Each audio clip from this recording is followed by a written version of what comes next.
Assalamualaikum warahmatullahi wabarakatuh. Kembali lagi bersama saya dan pada video kali ini insya Allah saya akan membahas tentang bagaimana sih cara perhitungan jumlah KWH yang kita gunakan sehari-hari dan jumlah pemakaian KWH kita selama sebulan.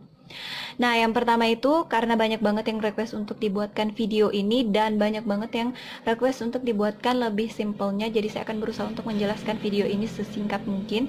Dimana terlebih dahulu kita harus mengetahui pengertian daya listrik yang akan kita bahas pada video kali ini ya teman-teman. Jadi untuk yang pertama itu adalah daya semu. Daya semu adalah daya yang gabungan antara daya aktif dengan daya reaktif dan simbolnya itu adalah S dengan satuan VA yang digunakan oleh PLN. Nah, kemudian untuk daya aktif atau P dengan satuan watt adalah daya yang sebenarnya dibutuhkan oleh beban untuk menghasilkan suatu energi. Misalnya energi listrik yang dikonversi atau diubah menjadi energi cahaya, contohnya lampu. Kemudian energi listrik yang dikonversi atau diubah menjadi energi gerak, contohnya kipas angin dan lain-lain.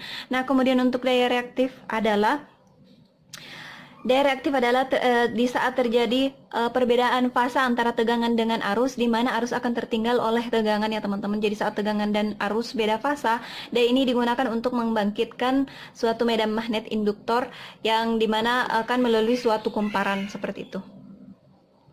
Nah, kemudian kita langsung saja untuk contoh rumusnya ya.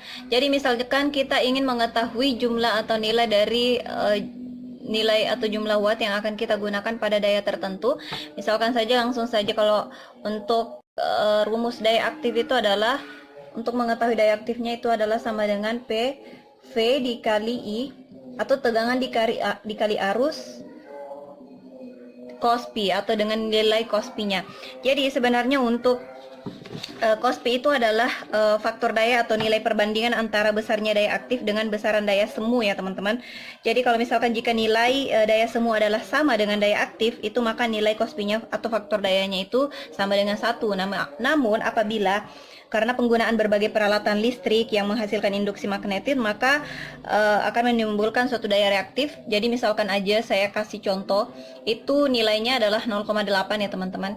Nah, kalau misalkan semakin mendekati 1 itu sebenarnya semakin baik. Sementara apabila semakin menjauhi angka 1 itu nilai cos pi-nya, maka akan semakin membuat daya aktif itu nilainya akan lebih rendah. Nah, jadi itu tergantung ya, jadi semakin banyak penggunaan peralatan listrik yang menghasilkan induksi magnetik, maka semakin besar daya reaktifnya. Nah, kemudian untuk V ini adalah tegangan ya teman-teman. Jadi untuk satuannya itu adalah volt dan I ini adalah arus dengan satuan ampere. Nah, untuk nilai tegangannya itu adalah yang disalurkan oleh PLN kepada pelanggan ke setiap rumah pelanggan itu adalah normalnya 220 ya teman-teman, 220 volt. Jadi kita kasih nilai 220 volt aja. Jadi contohnya 220 volt dikali dengan arus, misalkan pelanggan memiliki daya 1300 itu, maka nilai arusnya itu adalah sebanyak 6. Kita bisa melihat ini di MCB rumah yang terpasang di KWH meter kita ya teman-teman. Jadi kalian bisa lihat, bisa cek apabila ingin menghitungnya juga. Nah, misalkan jadi untuk nilai arusnya itu adalah 6 dan nilai cos pi-nya itu kita pakai 0,8 ya. Jadi kalau misalkan kita kali 220 dikali 6 itu adalah 1320 dan kita kali 0,8. Jadi kalau misalkan untuk normalnya apabila jumlah cos pi-nya itu adalah sama dengan 1, maka P dengan S itu atau daya semu itu sama ya angkanya, yaitu 1320 watt. Namun apabila terjadi daya reaktif, maka di sini kita tinggal kalikan 1320 dikali 0,8, maka nilai watt atau jumlah watt yang bisa kita gunakan untuk peralatan elektronik itu adalah sebesar 1052 watt. Nah, ini adalah penjelasannya. Jadi untuk ini tergantung dari peralatan yang memiliki komponen konduktor ya teman-teman. Untuk penjelasannya mungkin saya akan lebih jelaskan pada video selanjutnya yang akan saya buat. Nah, sekarang kita ke contoh perhitungan jumlah KWH-nya ya teman-teman. Jadi kalau misalkan kita ingin menjumlahkan itu, terlebih dahulu kita harus melist barang elektronik apa aja sih yang sering kita gunakan sehari-hari dan barang yang jarang barang elektronik yang jarang kita gunakan. Jadi semuanya itu sebenarnya harus masuk di list ya teman-teman, tapi saya hanya akan memberikan contoh beberapa yang umum yang biasa kita gunakan. Jadi misalkan itu lampu, TV, kulkas, AC, dan setrika. Jadi kalau misalkan teman-teman yang tidak menggunakan AC, misalkan hanya menggunakan kipas angin, ya bisa diganti ya untuk AC-nya jadi kipas angin. Tapi di sini saya akan memberikan contoh yang umum, yang biasa umum kita gunakan. Nah, kalau misalkan lampu 20 watt. Nah, kalau di rumah saya itu biasanya saya menggunakan lampu 20 hingga 23 watt ya, teman-teman. Jadi, biasanya saya menggunakan 3 lampu, lampu tengah. Jadi, kalau misalkan ada yang menggunakan 3 lampu, misalkan lampu tengah, lampu ruang tamu ataupun lampu kamar, adapun mungkin juga lampu teras itu bisa kita tambahkan misalkan 2 atau 3 lampu di sini. Jadi misalkan antara 30 sampai 60 watt yang kita gunakan. Tapi di sini karena berhubung hanya sebagai contoh, jadi saya hanya menggunakan lampu satu lampu ya dengan daya 20 watt.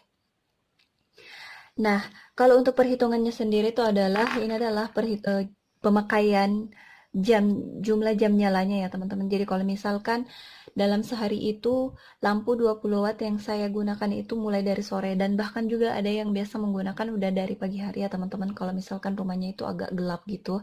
Jadi kalau saya startnya itu dari sore hari hingga pagi hari itu ya, anggaplah kita menggunakannya itu sebanyak 12 jam atau 12 hours. Jadi misalkan 20 watt dikali 12 jam itu, maka hasilnya adalah 240 watt hour.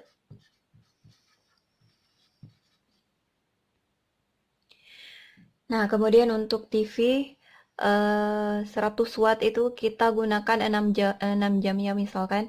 Jadi 100 watt dikali 6 maka 600 watt hour. Kemudian 120 dikali 24 jam. Jadi kalau misalkan kulkas itu umumnya kita gunakan satu hari itu emang full on sampai 24 jam ya teman-teman. Jadi emang kalau pemakaian kulkas emang sehari itu nggak pernah mati kayaknya. Jadi kita gunakan 24 jam ya teman-teman. Jadi 120 dikali 24 itu hasilnya adalah 2880 watt hour. Kemudian 500 watt dikali 12 jam itu adalah sekitar 6000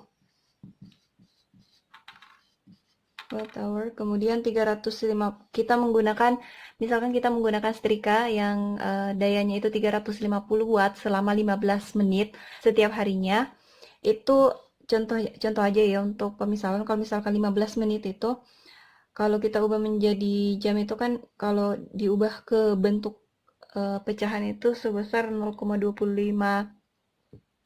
jam atau 15 dikali 60. Jadi ini hasil dari 15 menit kali 1 jam atau 60 menit ya. Maka hasilnya adalah 0,25. Nah, tinggal kita kalikan 350 dikali 0,25 hours. Itu hasilnya adalah 87,5 watt hour.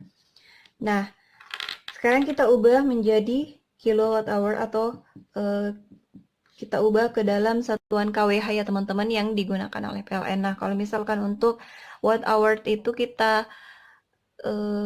ubah menjadi kilowatt hour atau kWh itu, maka kita tinggal bagikan 1000 ya. Jadi 240 dibagi 1000, maka ini hasilnya adalah 0,24 kWh. Kemudian untuk 600 watt hour itu kita ubah menjadi 0,6 kWh. Dan 2,88 kWh. Kemudian 6 kWh. Dan 0,087 ya sebenarnya, 0,8 kWh. Anggaplah seperti itu. Nah, kemudian untuk totalnya itu sebesar 9,7 kWh. Ini adalah per hari ya teman-teman. Nah, untuk jumlah kita gunakan dalam sebulan itu kan 30 hari. Jadi kita tinggal kalikan aja 9,7 itu dikali 30 hari. Maka hasilnya adalah 291 kWh per bulan. Nah, kalau misalkan kita ubah menjadi dalam bentuk rupiah itu, maka hasilnya adalah, misalkan ya, kita menggunakan daya 1300. Daya 1300 ke atas itu biaya per kWh-nya itu adalah 1467,28 ya, teman-teman, ini per kWh. Maka kita tinggal kalikan aja 291 kWh dikali 1467,28, maka hasilnya itu adalah sebesar 426.978, sekian. Nah, ini adalah bentuk rupiahnya. Jadi ini adalah contoh pemakaian kita per bulan ya teman-teman. Nah, kalau misalkan kita juga ingin menambahkan, saya akan menambahkan lagi contoh ya teman-teman. Misalkan kita ingin mengetahui berapa watt sih yang kita gunakan dalam setiap harinya itu, maka tinggal kita tambahkan aja untuk berapa watt yang kita gunakan. Maka kalau di total 200 ditambah 100, ditambah 120, ditambah 500 dan 350, maka hasilnya adalah 1090 watt.